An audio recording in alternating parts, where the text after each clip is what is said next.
üzərimdə. Pul borcu ilə əlaqədar yaranan mübahisə ağır cinayətlə nəticələndi. Hansı şərtlə verdi sizə? O şərtlə ki, verə bilməsən 20% 100 manata 20 manat üstünə gələcək bir aya. Niyə söyüşlə danışırsan mən? Mən ona layiq adam deyiləm. Deyək də sən ona layiq adamsan. Dedim, tanıyırsan sən məni. Başladı yenə söymür.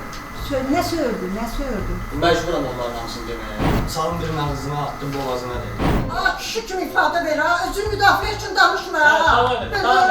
Şərəfsiz, sən şərəfsiz öldürəli sənə. Yalan ifadələr deyilmə burada. Mehtərəm hakimləri dolama ha, mən sən hakim deyil. Ay xanım, xahiş edirəm siz idarə eləməyin də buranı da. Qəsdən adam öldürməkdə təqsirli bilinən Elvin Əsədovun cinayət işi. Diriyyətli namusludur bu, şərəflə. Hani sən şərəfim? Xanım! Ceyhun Həmidovun təqdimatında Kriminalda Bazar günü gecə yarısında.